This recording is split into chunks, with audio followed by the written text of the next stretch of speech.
The afternoon sun burned high above a quiet stretch of a small southern town. The air was thick, sticky with the scent of pine and earth, the kind of day where time seemed to drag, and the world felt suspended in a haze. The narrow dirt road, cutting through dense woods, lay deserted, save for the crunching sound of boots pressing against gravel. Officer Hank Wilkins, a man built on years of authority and misplaced pride, strode along with a face hardened by years of carrying a badge. But today, there was something different in his demeanor, an unsettling edge that hinted at turmoil bubbling beneath his surface. Hank was known throughout the town as a man who didn't bend, a figure of law who prided himself on control. But for the Simmons twins, Jordan and Jalen, his badge didn't symbolize protection. To them, it represented fear. At just 17, the twins had learned early that their dark skin often turned them into targets rather than beneficiaries of justice. They were the kind of boys who worked hard to stay out of trouble, polite to elders, and fiercely protective of one another. But even the best intentions couldn't shield them from the twisted turns of fate. The twins had been walking home from the community basketball court, sneakers scuffed from hours of play, laughter still lingering in the warm air. They'd promised their mother they'd be home before sundown, but the game had stretched longer than expected. As they turned onto the dirt path leading to their neighborhood, the hum of a car engine reached their ears. It was faint at first, almost ignorable, until the screech of brakes tore through the silence. A police cruiser sat ominously still a few yards behind them. The flashing blue lights danced across the trees, turning the peaceful woods into a stage of impending confrontation. Hank Wilkins stepped out, his hand resting casually on the holster of his gun. His piercing gaze locked onto the twins, who froze mid-step. The tension was immediate, palpable, like the sudden drop in temperature before a storm. "Where do you think you're going?" Hank's voice was sharp, laced with authority, but there was an undercurrent of something darker. Jordan and Jalen exchanged a quick glance. Jordan, the older by a few minutes and naturally more outspoken, mustered the courage to respond. "We're heading home, sir. Just finished at the court." Hank's lips curled into a smirk, but there was no humor in it. He stepped closer, his boots stirring the dirt. "Funny. Couple of kids matching your description were reported snooping around old man Garrison's place. You know anything about that?" The accusation hit like a blow, and Jordan's face twisted in confusion. "No, sir. We haven't been near there. We've just been playing ball." "Quiet," Hank barked, cutting him off. His hand now fully gripped his gun, though he hadn't drawn it. Yet, the unspoken threat hung in the air. Jalen, usually the quieter of the two, took a cautious step forward. "Sir, we didn't do anything. You can check our bags. There's nothing in them." But Hank wasn't listening. His mind was somewhere else, carried by years of prejudice and a belief that power meant never having to question yourself. To him, the twins' words were noise, their innocence irrelevant. The world had already cast its judgment in his eyes. He reached for the radio on his shoulder, muttering something the boys couldn't make out. What happened next felt like a blur. Hank ordered the twins to drop their backpacks, to step back, to stay silent. The crackle of the radio and the chirping of distant birds were the only sounds in the oppressive stillness. Then he reached into his cruiser and pulled out a length of coarse rope. The twins exchanged another glance, this time with growing alarm. "What's that for?" Jordan asked, his voice trembling now. Hank didn't answer. He gestured toward a towering oak tree just off the road. "Move," he commanded. Their protests fell on deaf ears as Hank marched them toward the tree. His grip on the rope tightened, his jaw clenched. He wasn't thinking, at least not clearly. He was driven by something deeper, a toxic blend of anger, frustration, and years of unchecked authority. As the coarse rope scraped against the bark, binding the twins' hands behind them, Jalen couldn't hold back his tears. "Please, sir," he pleaded. "We didn't do anything. Why are you doing this?" Hank's hands paused for a moment. A flicker of doubt crossed his face, but he quickly pushed it away. "Stay put," he said gruffly, stepping back to admire his work. The twins were tied securely, their backs against the massive tree, the bark digging into their skin. But as Hank stepped away, something changed. The stillness of the woods seemed to amplify, the air growing heavier, almost suffocating. A rustling sound emerged from the trees, faint but distinct. Hank spun around, his eyes scanning the shadows. There was no one there. Yet the noise persisted, soft, whispering, like a warning carried on the wind. The twins noticed it too, their eyes widening. "What's that?" Jaden whispered, his voice shaky. Hank ignored them, his hand instinctively reaching for his gun. The rustling grew louder, accompanied by a low, mournful sound that seemed to come from everywhere, and nowhere all at once. Sweat began to bead on Hank's forehead as he scanned the woods, his bravado faltering. And then a voice, a deep, resonant voice that didn't belong to anyone visible, broke through the eerie symphony of the woods. "You've gone too far this time, Hank." Hank's breath hitched, his head snapping toward the direction of the voice. But there was no one there. Only the dense shadows of the trees and the twins, their expressions a mix of fear and confusion. The officer's hands trembled now, his grip on his weapon unsteady. "Who's there?" he demanded, his voice cracking under the weight of his growing fear. But the woods offered no answer, only the rustling, the whispers, and that ominous voice that seemed to echo from the depths of Hank's conscience. For the first time in years, Officer Hank Wilkins felt the icy grip of vulnerability. What he didn't realize was that the next 10 minutes would unravel everything he thought he knew about power, justice, and himself. Something, or someone, was watching, and they weren't going to let him walk away unchanged. The stillness of the woods became oppressive, every sound magnified, every shadow more menacing. Hank's heart pounded against his chest, the calm authority he once carried now slipping through his fingers. His eyes darted to the twins tied to the tree, their faces etched with fear, but there was something else too. Hope, maybe. Hope that whatever was happening might tip the scales in their favor. Hank swallowed hard and stepped back, his boots crunching against the gravel. "Who's out there?" he shouted, trying to regain control. The words echoed through the trees, but the only response was the eerie rustling of leaves, as if the forest itself was alive and aware. Jordan, the more defiant of the twins, narrowed his eyes at Hank. "Maybe it's your conscience," he muttered, his voice low but laced with bitterness. "You're finally feeling it, huh?" Hank shot him a glare, but his usual quick retort didn't come. His hand hovered near his holster, though deep down he knew a weapon wouldn't solve whatever was happening here. He turned his back on the boys, scanning the woods again. The voice that had called out earlier was still fresh in his mind. It wasn't just any voice. It felt heavy, ancient, and unshakable, like it came from somewhere beyond this world. The Simmons twins had grown up in this town long enough to hear all the stories about the woods. Tales of strange happenings, whispers of old curses, and warnings to never wander too far after dark. Most of it was brushed off as superstition, passed down to keep kids from getting lost. But standing there now, tied to a tree with the forest seemingly coming alive around them, those old stories felt a lot more real. Jaden shivered against the bark, his voice trembling as he leaned toward Jordan. "You think it's, something asterisk, not human asterisk?" Jordan shook his head, his defiance slipping into uncertainty. "I don't know, man. But whatever it is, it's scaring him," he whispered, nodding toward Hank, who was visibly on edge. Hank spun around, his face flushed with frustration. "Shut up, both of you," he barked, though his voice lacked its usual bite.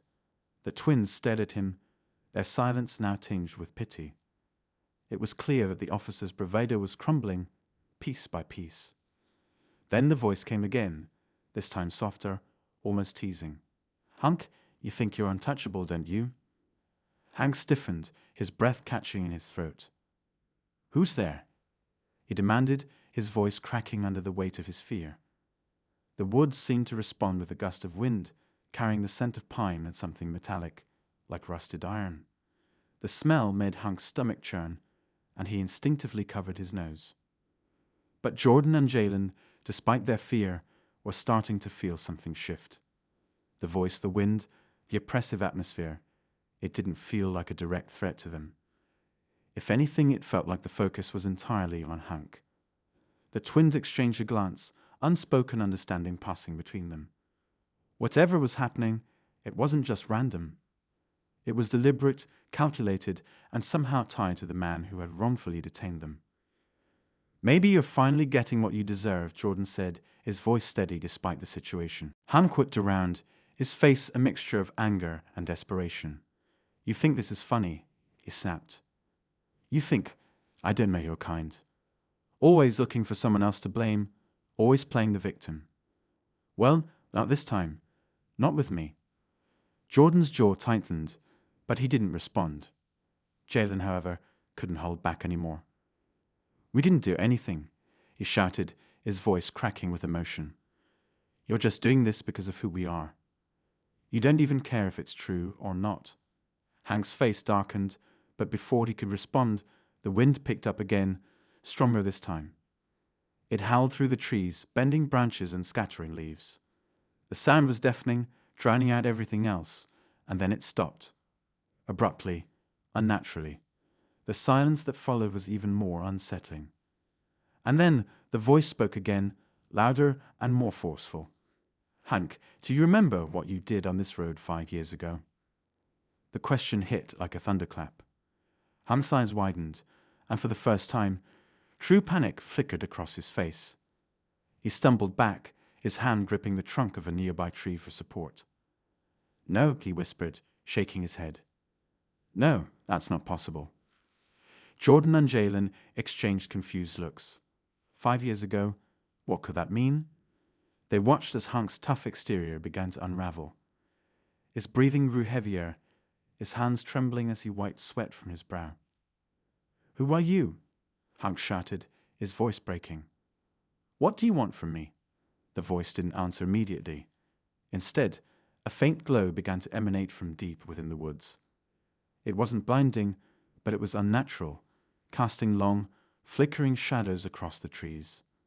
The light seemed to pulse, like a heartbeat, drawing Hank's attention despite his fear. Jalen's voice broke the tension. 5 years ago, what happened here?" he asked softly, his tone more curious than accusatory. Hank's gaze snapped to him, his face pale and drawn. "It's none of your business," he snapped, though the words lacked conviction. His eyes darted back to the woods, where the glow continued to grow. But the twins weren't about to let it go. Jordan pressed further. "Did you hurt someone? Did you cover something up?" Hank didn't answer. He couldn't. The weight of the question hung in the air, and the woods seemed to react, the rustling of leaves growing louder, angrier. "Confess, Hank," the voice commanded, its tone colder now. "You can't run from this. Not anymore." Hank's knees buckled, and he sank to the ground, his hands clutching his head. Memories he had long buried began to surface, flashing before his eyes like a cruel sideshow. He had done something terrible on this very road 5 years ago.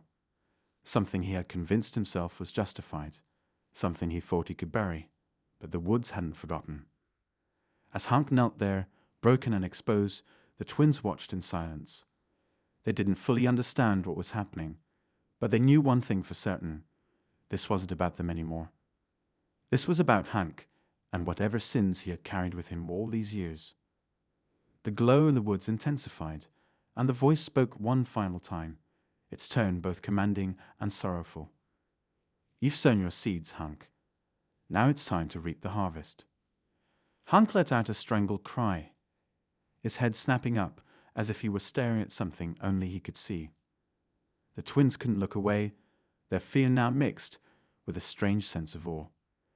The air grew colder, the tension thicker, and the woods seemed to close in around them. And then, just as suddenly as it had begun, the glow vanished.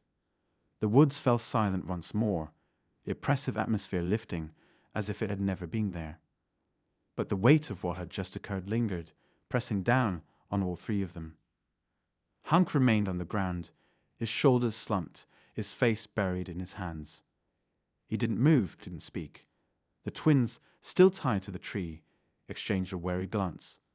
Whatever had just happened, it wasn't over, not yet. Hank sat in the dirt, his breathing uneven as the weight of the moment crushed him.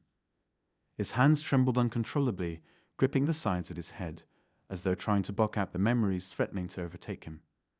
For years he had buried it, shoved it so far down that even he had almost forgotten. But now it was clawing its way to the surface, refusing to be ignored. The twins stayed silent, watching him carefully. For the first time, Hank didn't seem like the imposing figure who had unjustly cornered them and tied them to the tree. He looked broken, vulnerable even. Jordan shifted against the rough bark, his wrists aching from the rope's tight grip. "Hank," he said cautiously, his voice steady but not unkind, "what happened here 5 years ago?" Hank didn't answer right away. His breathing slowed as he stared blankly ahead, his eyes glassy. "You wouldn't understand," he muttered, his voice barely audible. "Try us," Jalen said quietly, surprising even himself with his calm tone. There was something about Hank's state that made the brothers momentarily forget their own predicament. The fear was still there, but curiosity and an instinct to uncover the truth were beginning to take over. Hank looked at them, his face pale, his eyes hollow. "It was an accident," he began, his voice shaky. "At least, that's what I told myself back then. But now I don't know." The twins exchanged a glance.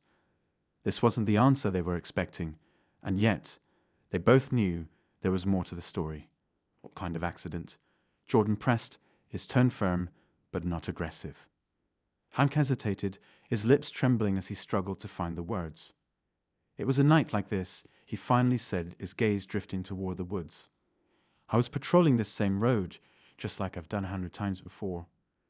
There was a call about a disturbance. A young man walking through these woods late at night. They said he was acting suspicious, so I came out here to check it out." The twins listened intently, their fear momentarily replaced by growing unease. Hank continued, his voice tinged with regret. "I found him just up the road, near this same tree. He was scared, kept saying he wasn't doing anything wrong. But I didn't believe him. I thought he was lying, hiding something. I thought I was doing my job." Jordan's jaw tightened, the pieces starting to come together in his mind. "What did you do?" he asked, his voice low. Hank's head dropped, his hands clenching into fists.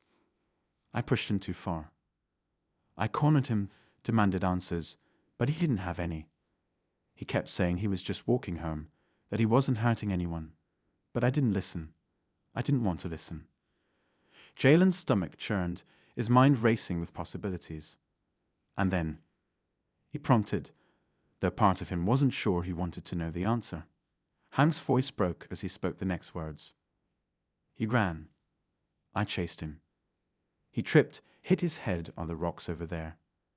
He gestured toward a cluster of jagged stones, partially hidden by overgrown grass. "When I got to him, he wasn't moving. He wasn't breathing." The silence that followed was deafening. The twins stared at Hank, their expressions a mix of shock and anger. Jordan was the first to break the silence. "And what did you do after that? Did you call for help? Did you tell anyone?" Hank shook his head, his eyes brimming with tears. "I panicked," he admitted. "I told myself it wasn't my fault, that it was an accident. But I knew, deep down, I knew I'd pushed him too hard, scared him into running. I didn't want to lose everything, my badge, my reputation. So I buried it. I buried him." Jalen's breath hitched, his voice barely a whisper. "You buried him? Here? In these woods?" Hank nodded, his face a mask of anguish. "I thought if I just hid it, it would go away. No one ever came looking for him. No one ever asked questions. But I couldn't forget. Every time I come down this road, I feel it. The guilt, the weight of what I did. And now," he trailed off, his gaze darting nervously toward the woods. "Now it's like the woods remember too." Jordan and Jalen were silent, the gravity of Hank's confession settling over them like a heavy fog. The man they had feared, the man who had tied them to a tree without a shred of evidence, was now a man haunted by his own actions. It didn't excuse what he had done to them, but it explained a lot. The wind picked up again, colder this time, carrying with it a faint whisper that sent chills down their spines. Jalen glanced around nervously. Do you think it's him? The guy you... He stopped, unable to say the words. Hank's face twisted in fear. I don't know, he said, his voice trembling. But whatever it is, it's not going to let me forget. The glow from earlier began to return, faint at first, but growing stronger with each passing moment. The rustling in the trees grew louder and more insistent, as if the woods themselves were alive and demanding justice. Hank scrambled to his feet, his legs shaky. I didn't mean to, he shouted into the void, his voice cracking.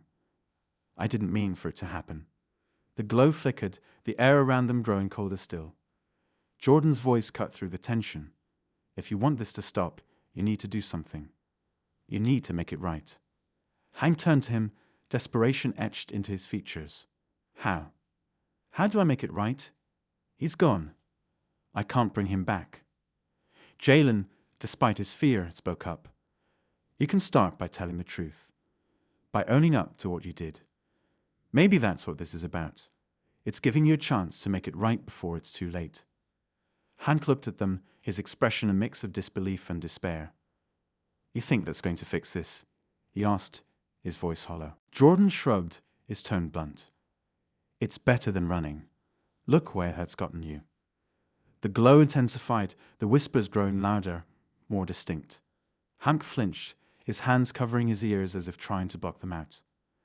But no matter how hard he tried, the voices wouldn't stop. They were relentless, demanding, unyielding. And then, for the first time, the voices spoke words that were clear, unmistakable. The truth will set you free. Hank froze, his hands dropping to his sides. He stared at the twins, his face pale. The truth, he repeated, the words hanging heavily in the air. The glow pulsed, the wind swirled, and the woods seemed to hold their breath, waiting. Hank took a deep, shuddering breath and stepped forward, his knees nearly buckling beneath him.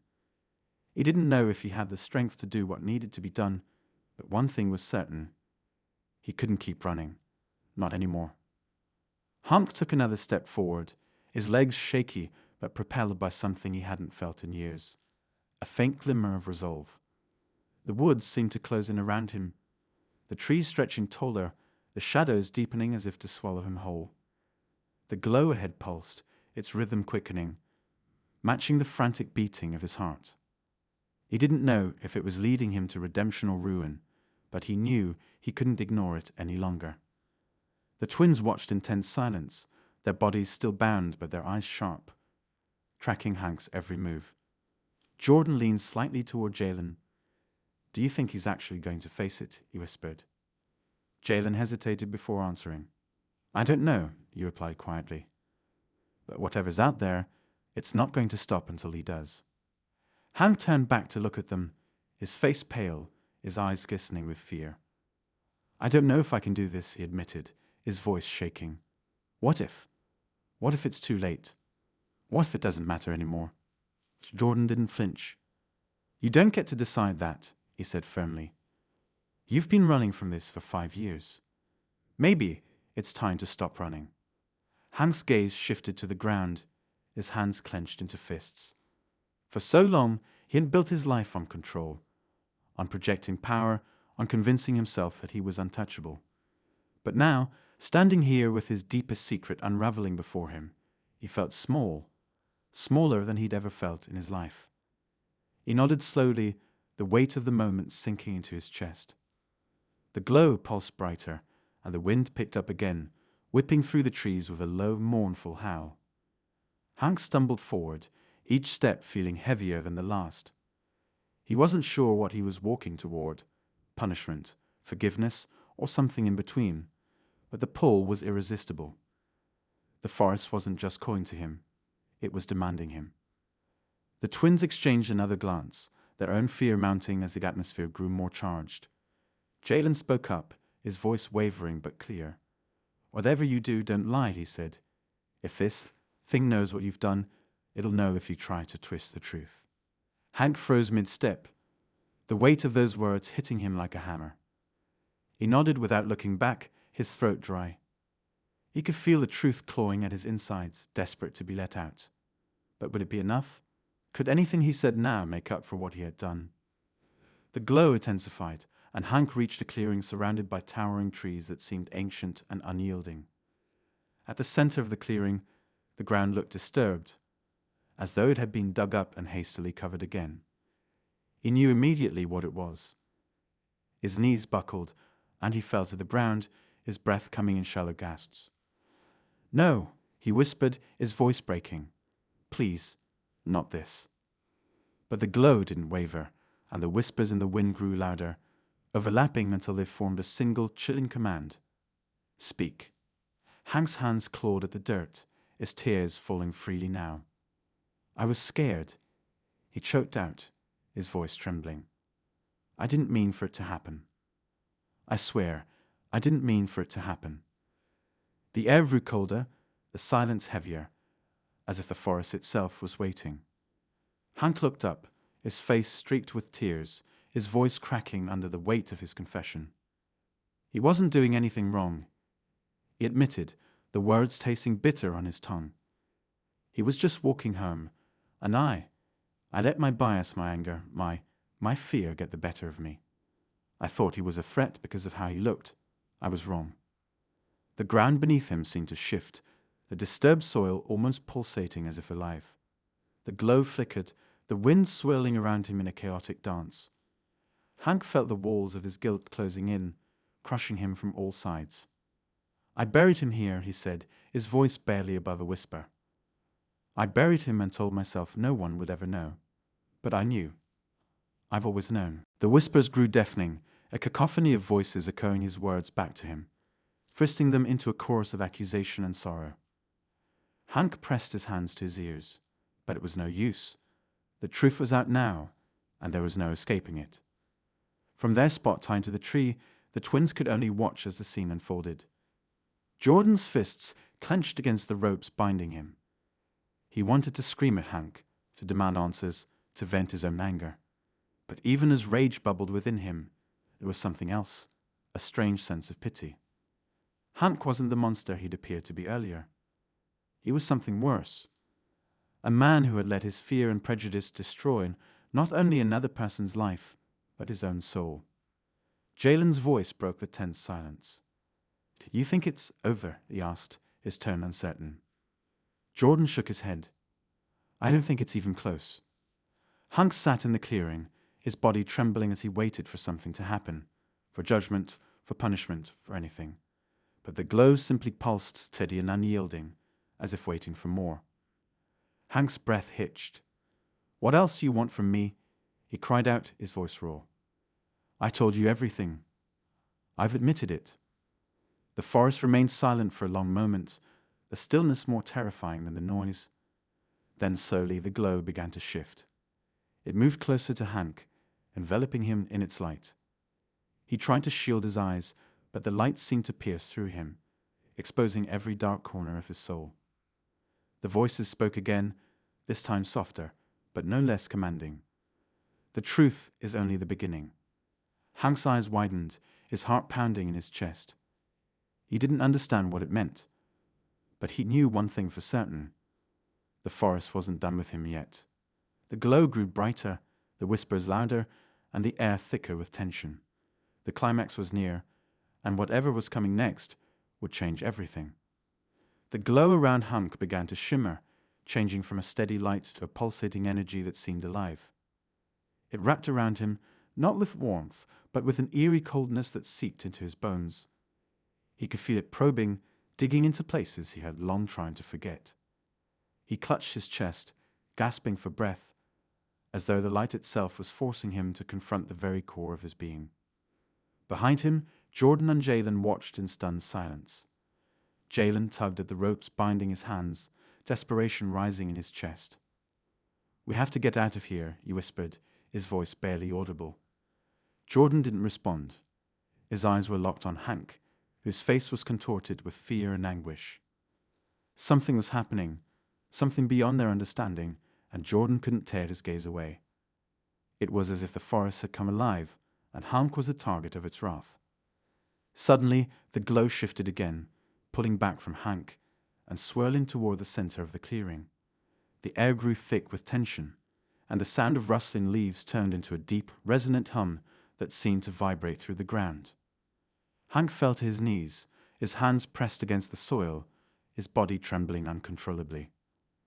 "I didn't understand," he shouted, his voice cracking. "I've told you the truth. I've admitted everything. What more do you want from me?" The glow pulsed again, and the hum grew louder, almost deafening. Then, as suddenly as it had started, everything went silent. The clearing was still, the air heavy with an unnatural quiet that made every breath feel suffocating. And then, from the darkness beyond the trees, a figure began to emerge. At first, it was just a shadow, its edges blurred and indistinct. But as it stepped closer, the shape became clearer.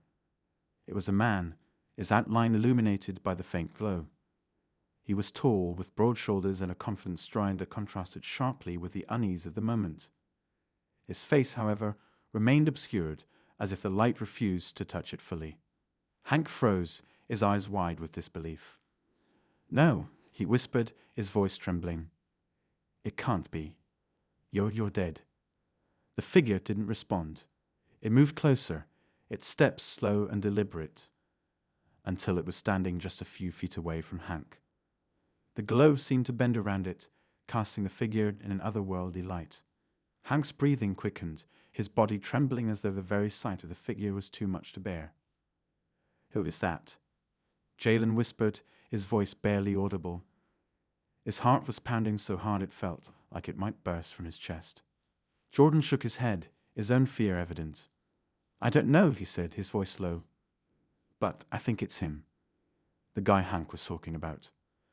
The figure finally spoke, its voice low and steady, carrying an undeniable weight. "You thought you could bury the past," it said, the words cutting through the air like a blade. "You thought you could silence the truth." Hank scrambled backward, his hands clawing at the dirt as he tried to put distance between himself and the figure. "I didn't mean to," he cried, his voice shaking. "It was an accident. I didn't mean for it to happen." The figure stepped closer, its presence looming over Hank like a shadow that couldn't be escaped. "You chose fear over humanity," it said, its voice calm, but laced with an unyielding power. "And now you must face the consequences."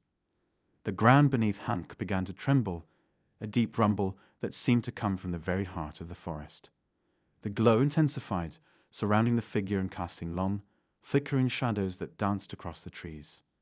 Hank's screams echoed through the clearing, but the figure didn't waver. Jordan and Jalen watched in horror, their own fear forgotten as they witnessed the scene unfold. "What's happening?" Jalen asked, his voice barely more than a whisper. "I don't know," Jordan replied, his eyes never leaving the figure. "But whatever it is, it's not going to end well for him." Just as the tension reached its breaking point, the figure turned its head toward the twins.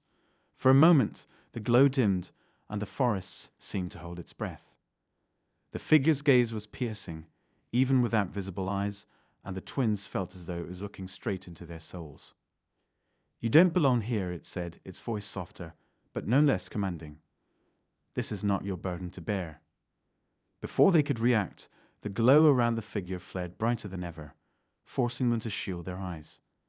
The wind picked up again, a howling force that tore through the clearing, scattering leaves and debris in every direction.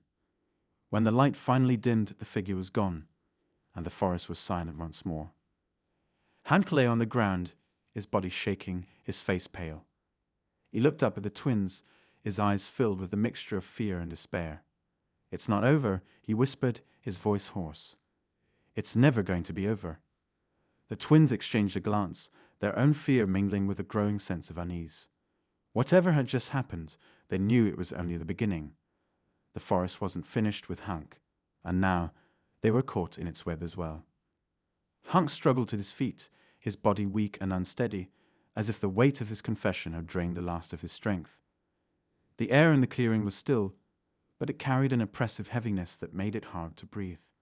The twins remained tied to the tree, their eyes fixed on Hank, unsure of what was coming next. The forest had gone silent, but the tension lingered like a storm waiting to break. The ground beneath Hank's feet trembled, subtle at first, then growing stronger, like the heartbeat of the earth itself. He staggered, panic flashing in his eyes. "What do you want from me?" He shouted into the stillness, his voice raw. "I've told you the truth. I've admitted everything." The glow that had vanished with the figure began to reappear, this time spreading across the clearing like a mist. It swirled around Hank, encasing him in its eerie light. Then, without warning, the earth in the center of the clearing split open, revealing a dark, yawning void. The sight was both unnatural and mesmerizing, a chasm that seemed to stretch into infinity. Hank stumbled backward, his face pale. "No," he whispered, shaking his head. "This can't be happening. This isn't real." The wind picked up again, carrying the faint whispers of countless voices. They were no longer accusatory but sorrowful, as though lamenting a loss too great to bear. The glow grew brighter, illuminating the clearing and revealing what lay beneath the disturbed soil. Bones, dozens of them, scattered and broken, their presence a chilling testament to the past that Hank had tried to bury. Jordan and Jalen froze, their breaths catching their throats. Is this what he's been hiding?" Jalen asked, his voice barely audible. Jordan nodded slowly, his eyes never leaving the scene. "It's not just one," he said, his tone grim. "It's so much worse." Hank fell to his knees, his head in its hands. "I didn't mean for it to go this far," he cried, his voice breaking. I thought I could fix it, that no one would ever know." The whispers grew louder, and the glow seemed to press in on Hank, forcing him to face the full weight of his actions. Then, from the edge of the clearing, a second figure emerged. It was smaller, less imposing than the first, but its presence was no less powerful. It walked slowly, deliberately, until it stood just at the edge of the chasm.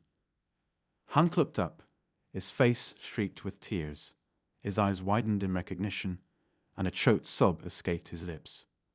"Marcus," he whispered, his voice trembling. The figure nodded, its form becoming clearer.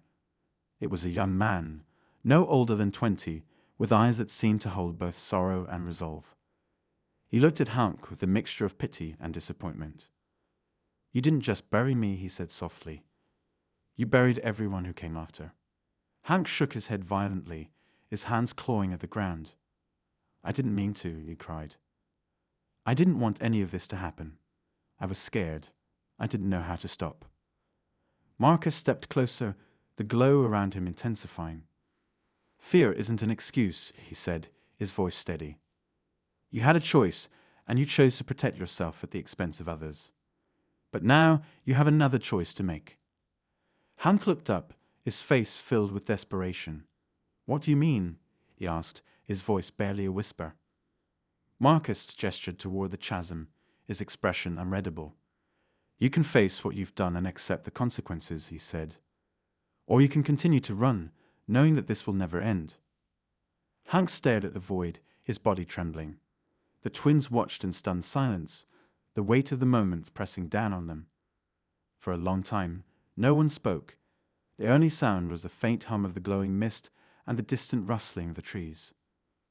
Finally, Hank let out a shuddering breath. He stood slowly, his legs shaky but determined. He looked at Marcus, then at the twins, his eyes filled with a strange mix of fear and resignation. "I'm tired of running," he said, his voice steady despite the tremor in his hands. "I can't do this anymore." He stepped toward the chasm, his movements deliberate. The glow seemed to guide him, surrounding him like a shroud. Marcus watched silently, his expression unreadable. When Hank reached the edge, he paused, looking back at the twins one last time. "I'm sorry," he said, his voice barely audible. "For everything." Then, without another word, he stepped forward. The glow engulfed him completely, and he disappeared into the void. The chasm sealed itself with a final, resonant thud, and the clearing went dark. The glow faded, the whispers silenced, and the forest returned to its unnatural stillness. Jordan and Jalen sat in stunned silence, their minds racing. The ropes that had bound them fell away, as though cut by an unseen hand, and they stood shakily, their legs unsteady. They looked at each other, their expressions filled with a mix of relief and confusion. "What just happened?" Jalen asked, his voice trembling. Jordan shook his head, unable to find the words. He glanced at the spot where the chasm had been, now just undisturbed earth, and felt a shiver run down his spine. Whatever had just taken place, it was beyond anything they could comprehend. As they turned to leave, a faint glow appeared at the edge of the clearing. It wasn't menacing or cold like before. It was soft, warm, almost comforting. They paused, watching as it floated gently toward them. For a moment, they felt a strange sense of peace, as though the forest was letting them go. But as they walked away, the glow remained behind, pulsing faintly in the darkness. The forest had claimed its justice, but its work was far from done.